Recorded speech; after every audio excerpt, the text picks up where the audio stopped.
What's up guys, my name's Petey from Charlie Intel. So last week I had an interview with the former community manager at Treyarch, Josh Olin, better known as JD2020 in the Call of Duty community back in the day of World at War and Black Ops 1. Since then of course he's now moved away from Activision and works on other big franchises in the gaming industry. So obviously in the original interview we spoke about the overall Call of Duty franchise, and during that interview I actually had a ton of questions to ask him, but I didn't have enough time to get around to doing that. And as you probably guess, the Charlie Intel Twitter gets a ton of questions from you guys about the future of Call of Duty or the current state of Call of Duty and so on. So I was actually meaning to ask Josh in terms of his thoughts about the yearly release cycle of Call of Duty and how he feels that will continue over the course of the next few years. So you're about to hear the answer to that, or the discussion surrounding that question in this video. So be sure to leave a like, as it's pretty awesome that Josh is taking the time to give us his insight, and of course enjoy the rest of the video. Every single November, we expect a brand new title from Activision in the Call of Duty franchise by either one of three studios, such as Treyarch, Sledgehammer Games, and Infinity Ward. So, of course, this year we had Infinite Warfare, and we also had the bonus of Modern Warfare Remastered, which was the remastering of the 2007 title from Infinity Ward, Call of Duty 4 Modern Warfare. Now, I guess one question that many people have is, do you feel as if this kind of yearly release cycle is something that's going to stick around for the foreseeable future? And the reason I ask that is because, number one, as we know, the franchise is on a slight downturn right now in terms of sales, and I feel as if there is a slight stagnation of the way in which they are pushing the game every year. So the game is, being released on the same month, the same kind of concept is being given to us, which is we're getting, single player, we're getting zombies, and we're getting multiplayer, and that's it. We get that every single year, and that's what everyone now expects.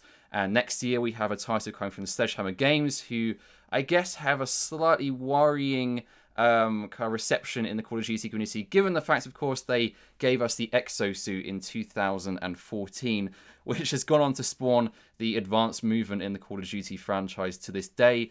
We may obviously see a change of that in 2017, but we don't know. So I guess the big question, and this is one I could literally say word to word because I've seen it so many times now, do you think that Call of Duty is going to continue to be a yearly release for the foreseeable future? Do you think it's still able to retain its position as a yearly title?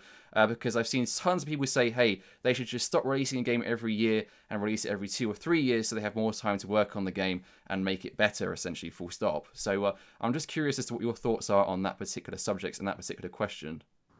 Yeah, it is a big one. I see it a lot too. I don't think, I wouldn't be surprised if Call of Duty is no longer a annualized franchise, at least in the current incarnation that we see it as today. So I'll elaborate on that a little bit. So if you look at, just take a step back and look at branding in general as a discipline, there is such a thing as brand oversaturation in a marketplace. And there's a lot of talk this year going on about the NFL. The NFL's viewership here in the States is down.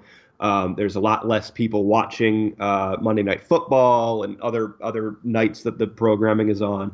There's there's a lot of speculation around what's causing this and why are the viewership numbers, the ratings for the NFL going down.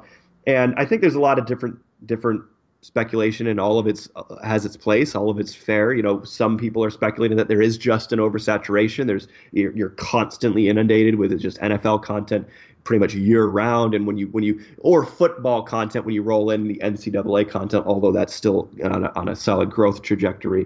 But I think there's a lot of speculation to whether or not it's just there's so much competing for our attention as millennials with now YouTube and Netflix and Twitch and or I think one of the other theories I saw for the reason for the NFL downturn was all of the presidential debate that was happening this year, and that was just there was so much of a fiasco going on in the mainstream media that it was pulling people away from the channels where they'd be watching their NFL content. But I think one of the prevailing theories is, of course, that this could just be brand fatigue, even for a brand as big as the NFL.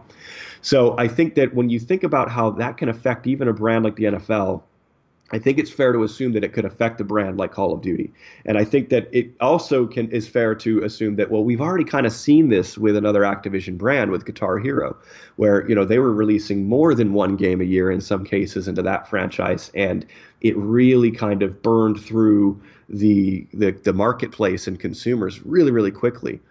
So the concern, of course, is, well, is that what's happening with Call of Duty? And it's a tough debate. And when I look at how much content there is around Call of Duty, I think that there's a lot of ways Activision gets to explore this predicament, right? Yes, sales are on a decline. What could be causing that? I think that once those declines start to impact the shareholder of Activision a lot more, once it stops being just a revenue item and becomes an issue of stock price, I think you're going to start to see a bit more of an aggressive push into fixing or changing strategy. But when that happens, or as they work through that problem space, there's a lot of interesting things they could work with to maybe tourniquet that bleed a little bit. They do have zombies. They have a couple different variations of zombies that can, people have been saying for a long time that could be its own standalone product in some way. It had to evolve a little bit beyond what it is, but it certainly could.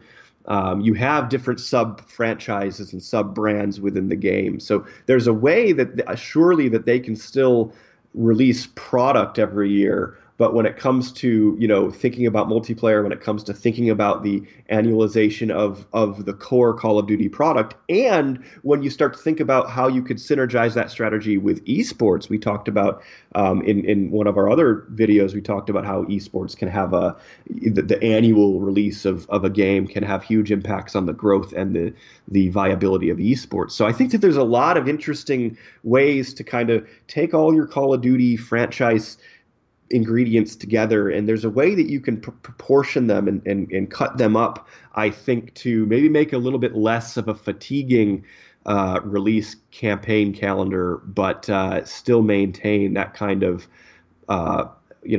product share that I think that the investor is going to want to see coming out of Activision.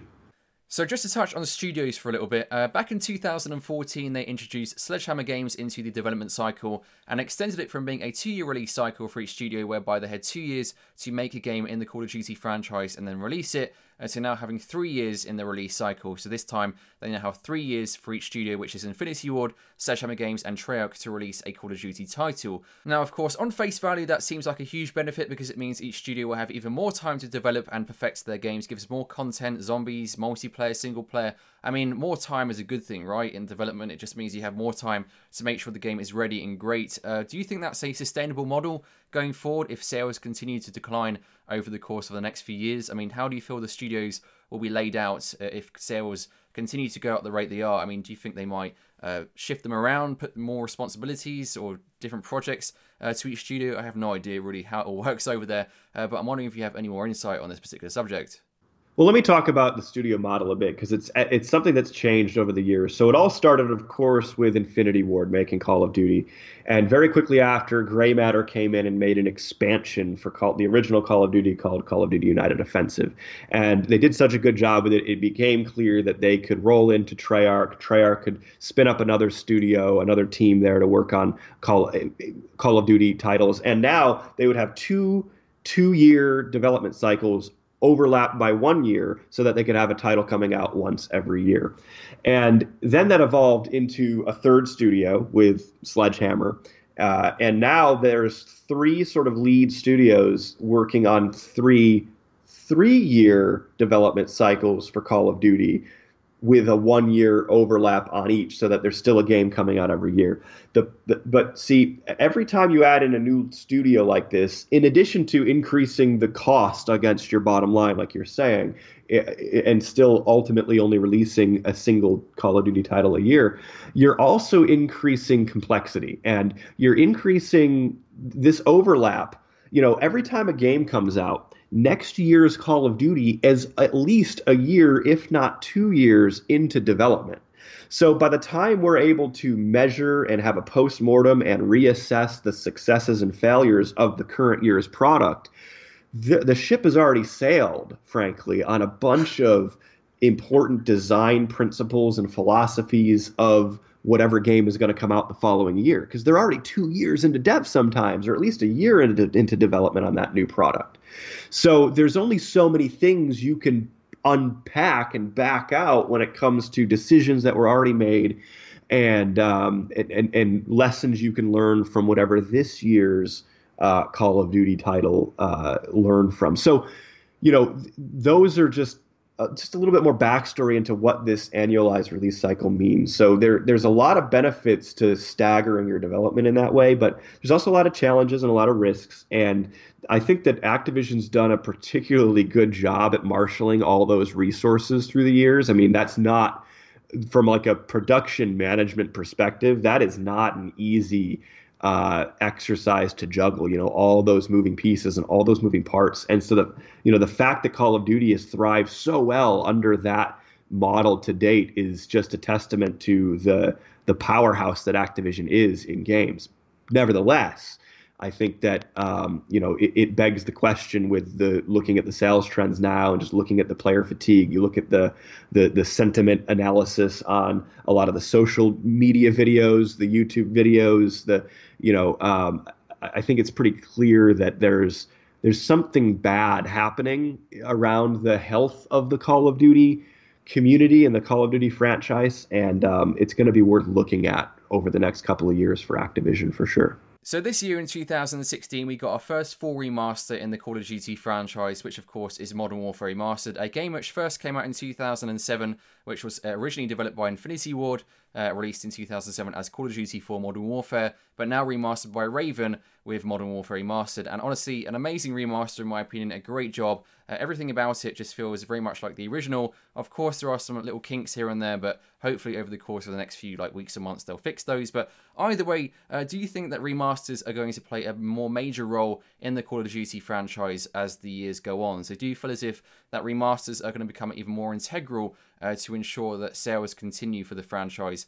Because obviously the overall hype around a remastered version of Modern Warfare was quite extreme. Like, so many people were excited about it. And if they were to continue doing remasters such as Modern Warfare 2 over the course of the next couple of years, for example, that in itself would attract a lot of attention. So do you feel as if remasters are going to be something they continue to do? And do you feel they will actually drive the franchise as much as the remastered version of Modern Warfare has? And do you think it's going to become more major in terms of a driving force for the franchise overall? Yeah, I mean, I think remaster. There's probably two camps inside Activision right now on the remaster argument. There's an argument for them, obviously, that I think it drove a lot of the pre-order success that Infinite Warfare had this year. I think that it was a great product overall. I mean, Raven killed it with the remastered, and nostalgia is a strong influence, and with how old and matured the Call of Duty franchise is, there's no reason why not to play off that nostalgia factor and to sort of recycle a lot of maybe what would be the old timers, the atrophying audience, recycle them back through, because they're they are the ones who are going to respond best to that nostalgia, plucking the nostalgia string inside of all of us. So and I think that there's probably some good arguments for why not to do remasters. They can take away from the attention of whatever the current franchise bid is supposed to be. It's bifurcating your player base. It's splitting them up into potentially into even smaller chunks, which makes matchmaking times go up, which makes skill-based ELO matchmaking, preferential matchmaking, just an order of magnitude more complex. So there's positives and negatives to both of them. I bet, if I'm a betting man, I bet we see another remaster moving forward. But it's hard to say what's the right thing to do. And I also think it's really going to depend on how does the overall evolution of the Call of Duty franchise release cycle look a few years from now. So where does it change into? Because again, I don't believe it can stay on the current trajectory it's on, in the exact same current footprint that Call of Duty releases have held for the last 10, 12 years. I think that it has to evolve in some way, and so remasters could be they could very well just play a role into the way that new release cycle shapes up.